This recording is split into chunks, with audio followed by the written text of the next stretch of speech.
It is good to be here, and we're glad that all of you are here as we continue on in our Christmas series, Real Grace. We're coming to the end of our year focused on grace, and so we're wrapping up the year by looking at the theme of grace as found in popular classic Christmas movies. Last week, we looked at A Christmas Story, and the famous movie with the little boy that wants a BB gun and almost shoots his eye out. And we learned that grace frees us from having to cover up our own mess. Today we're going to look at A Christmas Carol. What would you do if on Christmas morning you were unwrapping your presents and you unwrapped a time machine? Now, if any of you have ever given thought to this before, this scenario, you probably have an idea of how you can go and make some money. You probably have a list of important historical events that you would like to travel back to and witness yourself. Perhaps you've made up a plan of adventure for going into the future. But I think we all have some moments in our lives that we would like to travel back to and perhaps get a do-over on. Maybe it's saying what you really feel to that special someone instead of keeping quiet. Maybe it's never starting that bad habit that has gained control of your life. Maybe it's simply avoiding that majorly destructive, life-altering event. Whatever it is, I'm sure that all of us have at least one or two such moments in our lives that we wish we could go back, do over, so that we could be a better person, so that we could have a better life. And in a sense, this is what the main character from A Christmas Carol experiences. Ebenezer Scrooge goes through such an experience in the movie A Christmas Carol. And this movie helps illustrate the truth for this morning, that grace gives us another chance to live a better life. Let's see how Scrooge started off. Merry Christmas, Uncle. I said, Merry Christmas, Uncle. Humbug. Christmas a humbug, Uncle. Surely you don't mean that. I do. What's Christmas but a time for buying things for which you have no need, no money? Time for finding yourself a year older, not an hour richer. If I could work my will, every idiot who goes about with Merry Christmas on his lips should be boiled in his own pudding and buried with a stake of holly through his heart. Come now, Uncle. Neville, you keep Christmas in your way and let me keep it in mine. Keep it, but you don't keep it. Let me leave it alone, then. You'll want all day tomorrow, I suppose. If it's quite convenient, sir. It's not convenient, and it's not fair. If I were to hold back half a crown from your pay for it, you'd think yourself ill-used, I'll be bound. But you don't think me ill-used when I pay a day's wages for no work. Christmas comes but once a year, sir. Poor excuse for picking a man's pocket every 25th of December.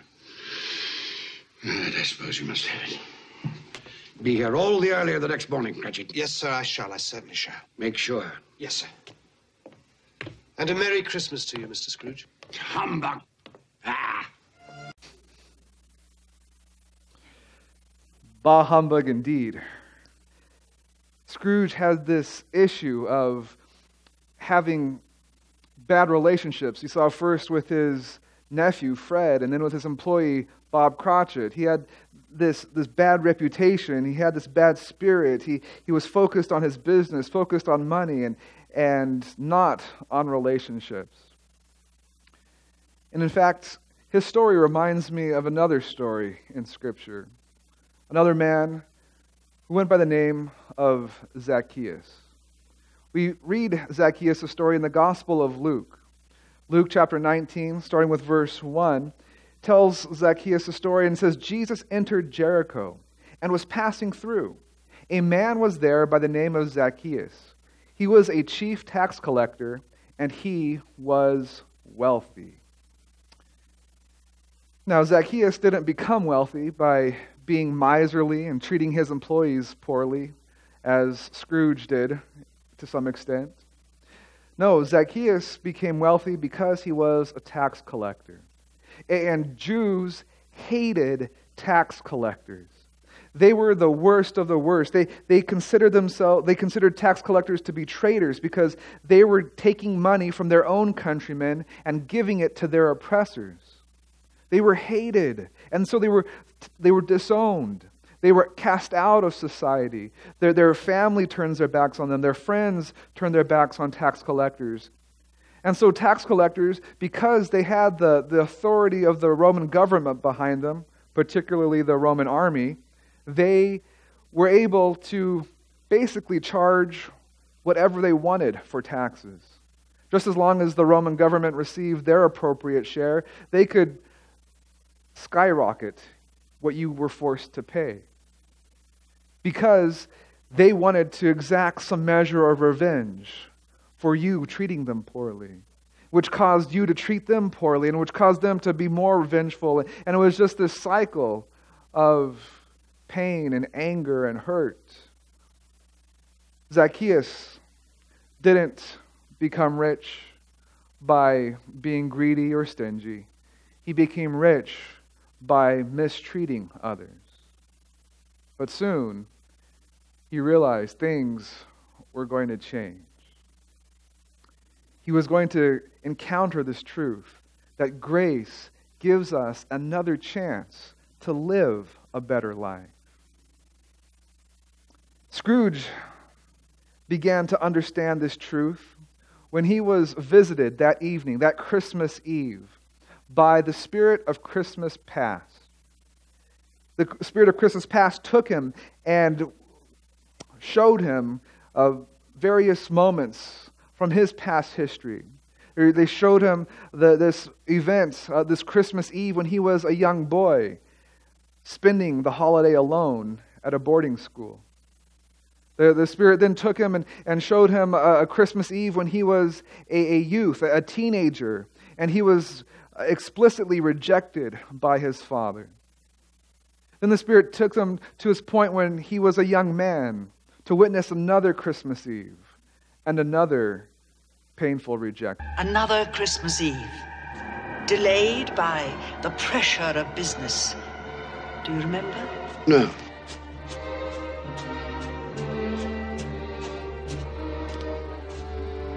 Hello, Belle. Now do you remember? Sorry I'm late. I thought you might not come. I know how busy you are. Well, the time of year and the nature of my business, it's important now that I use my time and opportunities wisely. Another idol has displaced me.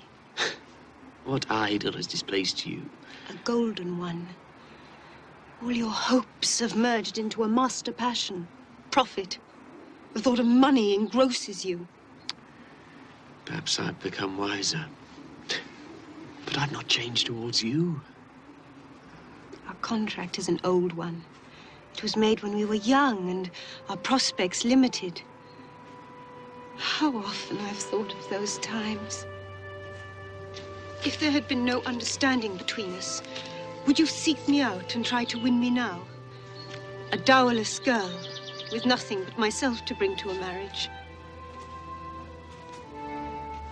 You have no answer. You think I would not then? Oh, Ebenezer, what a safe and terrible answer. So characteristic of the careful man. Ebenezer, I release you. You are a free man. I let you go with a full heart. May you be happy in the life you have chosen.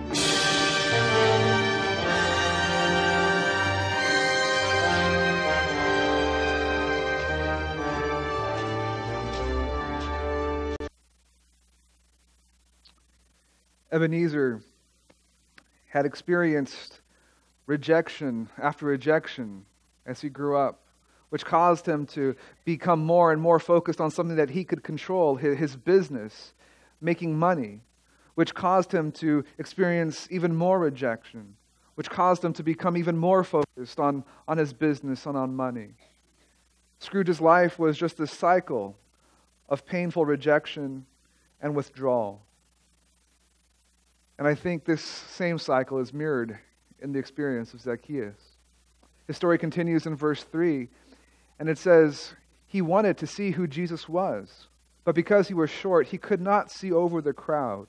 So he ran ahead and climbed a sycamore fig tree to see him, since Jesus was coming that way. All Zacchaeus wanted to do was to see Jesus. He had heard about this man that welcomed people like Zacchaeus, that welcomed sinners, that welcomed prostitutes, that welcomed tax collectors. And he wanted to see this man who had a good reputation, yet mingled with those of low reputation. And this is all that he wanted to do. But I can imagine, as he tried to fight through this crowd, the fact that all the crowd served to do was to crowd him out. That memories started to flood back into his mind. As he tried to push his way through the crowd, as he tried to plead with them to let him through, only to receive silence and more blockage and more rejection. His mind probably went back to all the other times where he was ignored, to all the other times where he was not invited to the party, to all the other times where he was rejected. And so he climbed this tree.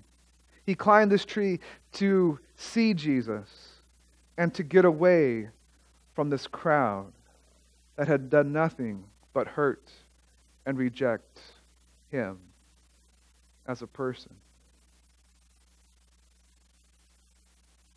The good news is, grace gives us another chance to live a better life.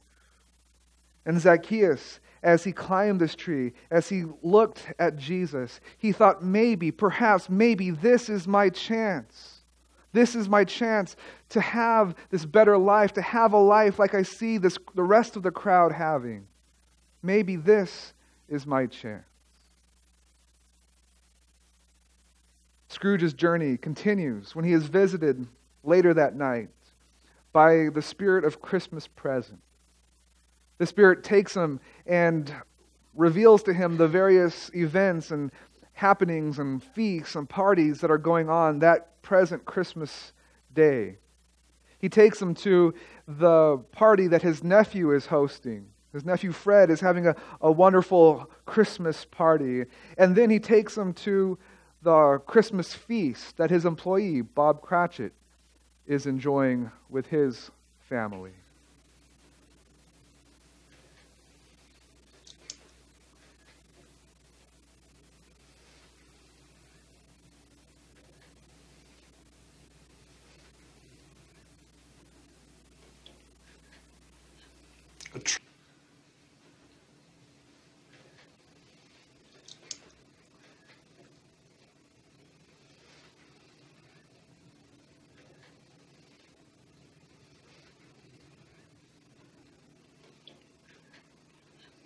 A triumph, my dear. Another triumph.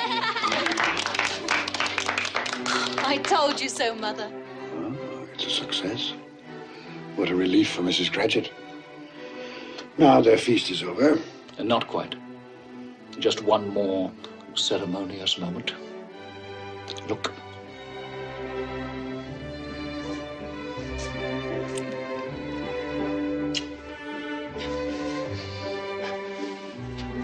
Now I would like to propose a toast to Mr. Ebenezer Scrooge, the founder of our feast. Mr. Scrooge.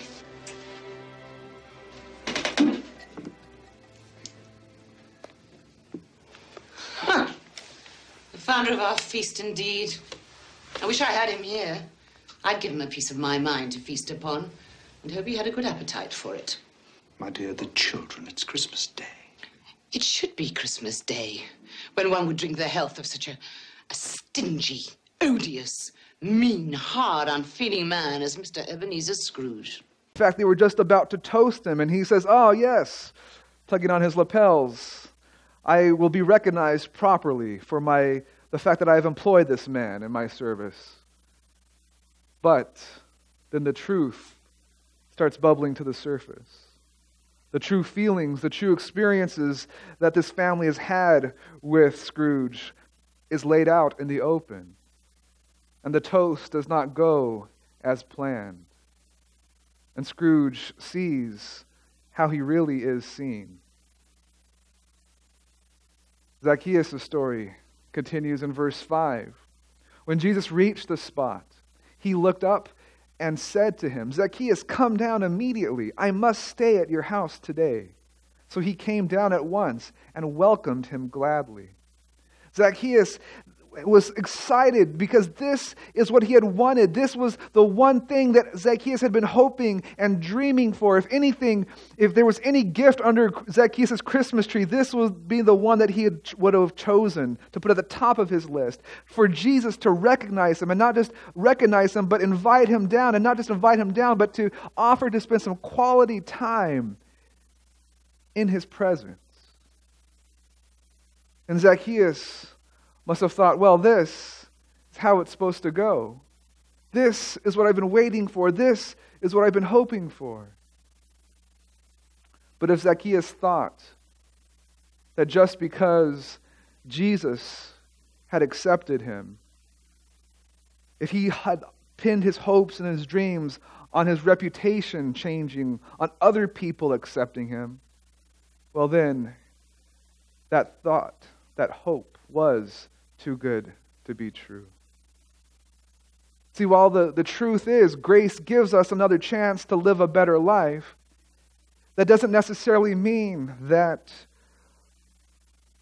our previous life, the consequences from that previous life, the reputation that we've developed in our lives before grace, it doesn't mean that they are changed instantaneously and immediately. Grace does give us another chance to have a better life, to go on a better path. But oftentimes there are consequences. Oftentimes there are things, there's reputations that we have developed along the way that doesn't change as quickly with people as it might with Christ. And Ebenezer saw the consequences of his unchanged life when he was visited by the Spirit of Christmas future. The Spirit of Christmas future doesn't speak a word, but instead begins to reveal to Ebenezer the future of what might be in a Christmas when he is no longer alive. This is a most foul part of town. We must have made a mistake, taken a wrong turn.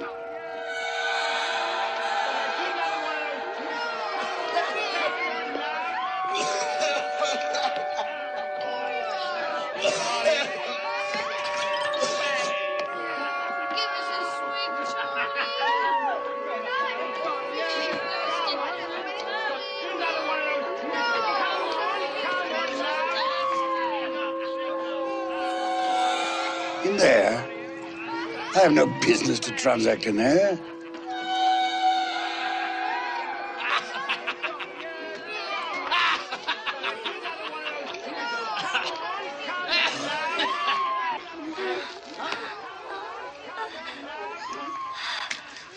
Well, open it up, Mrs. Dilber. Am I to pay you for goods I haven't seen?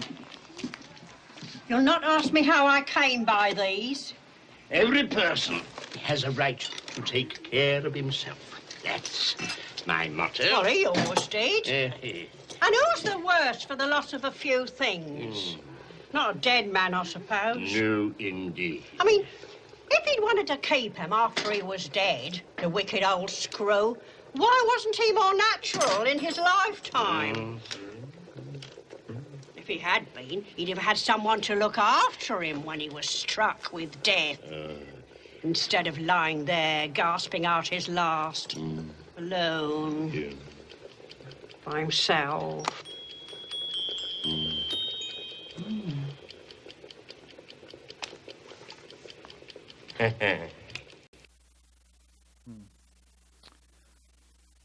Scrooge realized that his future was bleak, that there would be no one to care about him when he passed away, much less care about his possessions, that they would get sold at some underground pawn shop. That there would be no one to really be affected by the fact that Scrooge was no longer alive. He realized that if he continued to go down this course, that the future really was not much of a future at all.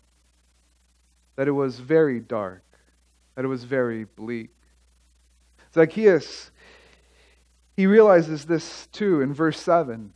All the people saw this, saw the fact that Jesus had invited to spend time with Zacchaeus, and they began to mutter. Some translations say they began to grumble, they began to complain, they began to gossip.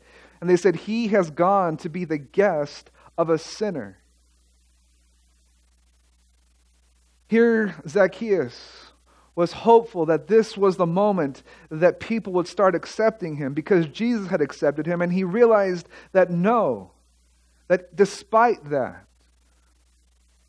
he was still an outcast.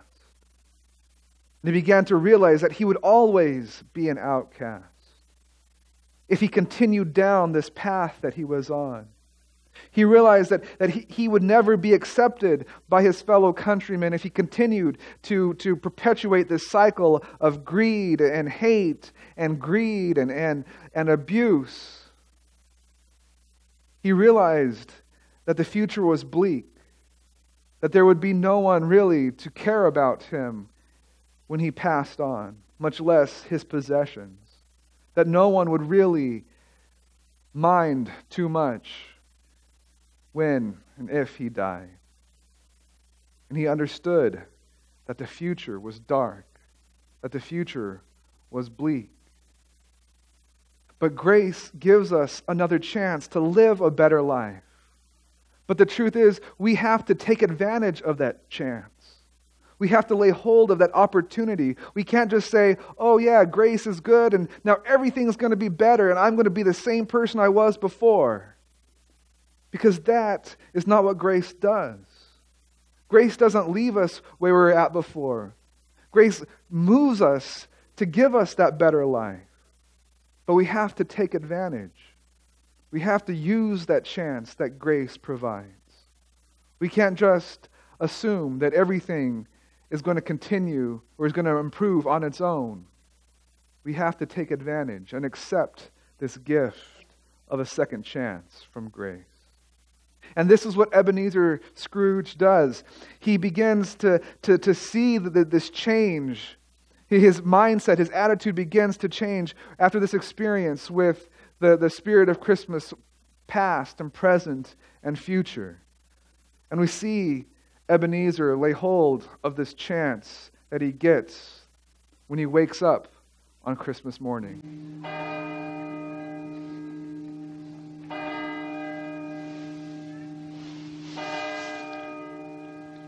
9 o'clock. And daylight. But what day? Hello, you there, boy. Me, sir? Yes, you, my good fellow. What day is today? Today? Why, it's Christmas Day, of course. Christmas Day. I haven't missed it. The spirits did it all in one night. Well, they can do anything they like. Of course they can. Hello, my fine fellow. Hello. Do you know the poulterers in the next street but one, on the corner? I should hope I did. Intelligent boy, remarkable boy.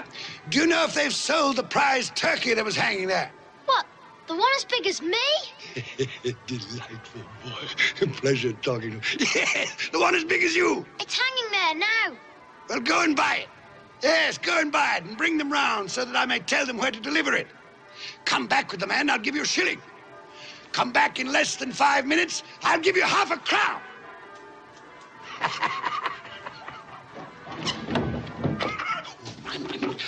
dress myself. So much to do. I don't lose any time. I was light as a feather. I'm as happy as an angel. I'm as merry as a schoolboy. I'm as giddy as a drunken man. Merry Christmas to everybody, and a Happy New Year to the world! Merry Christmas to you. Like angels, yes, exactly. You sing excellently well, yes. Thank you. It is I who thank you for that glorious music on this glorious Christmas day.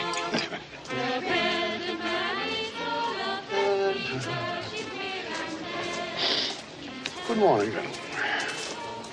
Oh, gentlemen, good morning, gentlemen. Merry Christmas to you. Mr. Scrooge. Yes, that is my name. I fear it is not pleasant to you. Allow me to beg your pardons, and please accept my pledge to the poor and needy for... Lord bless me. My dear Mr. Scrooge, are you quite serious? If you please, and not a farthing less. There are a great many back payments included in that, I assure you. What can I say to such generosity? Don't say anything. But dear sir, will you come and see me? We will. Oh, we will indeed. I'm very much obliged. Thank you 50 times. Thank you, sir. Bless you. Thank you. Fred, Uncle Ebenezer. may I come in? Yes, come in. Please. Thank you. Do come in. Good afternoon, madam. Merry Christmas to you. Merry Christmas to you. Oh, Uncle Ebenezer, this is my wife, Janet. Janet, this is Uncle Ebenezer. It's a pleasure. More like a surprise, wouldn't you say? Well, that too. Well, that's quite true. Quite honestly, it is a surprise. When we spoke yesterday, you made it quite clear, it seemed to me, at least, that you had no intention of accepting my annual invitation. I made other things clear, too, didn't I, Fred? That Christmas was a humbug, a waste of time and money. A false and commercial festival, devoutly to be ignored. Yes, basically that was it. Well, I've come for 3 reasons. First, to beg your pardon for the things I said about Christmas. That was a humbug, Fred. Was it? I didn't know it then, but I know it now. Secondly, I've come to meet your wife. Well, here she is. Yes. And a very beautiful woman she is, too. Thank you.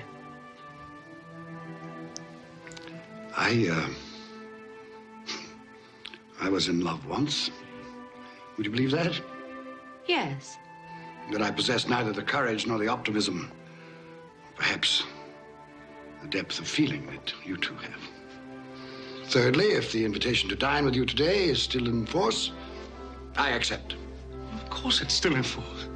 Hurrah! I was sure that one day... You were sure, were you? Well, apparently you were right. Yes, I should like to dine with you and your friends. You'll be more than welcome. Ebenezer Scrooge was better than his word. He became as good a friend, as good a master, as good a man as the old city knew. And to Tiny Tim, who did not die, he was a second father. It was said of Ebenezer Scrooge that he knew how to keep Christmas well, if any man alive possessed the knowledge. May that be truly said of us, and all of us. And so, as Tiny Tim observed, God bless us, every one.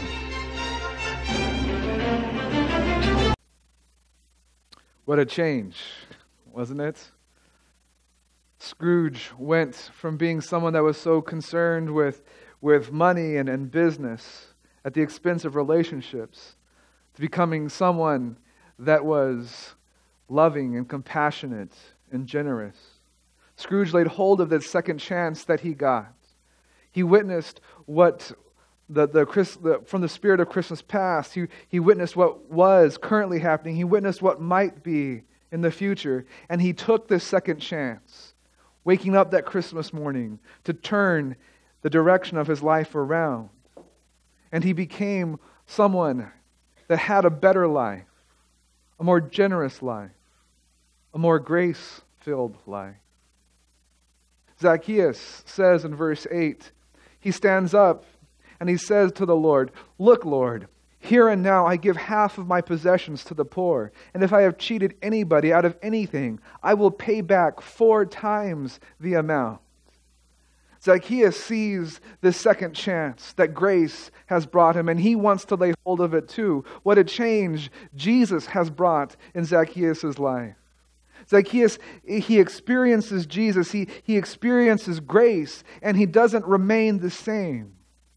Zacchaeus now becomes a man, instead of being one consumed by grudges and consumed by trying to pay people back for the wrongs they have done to him. Now Zacchaeus becomes a man whose life is better, whose life is more generous, whose life is more filled with grace.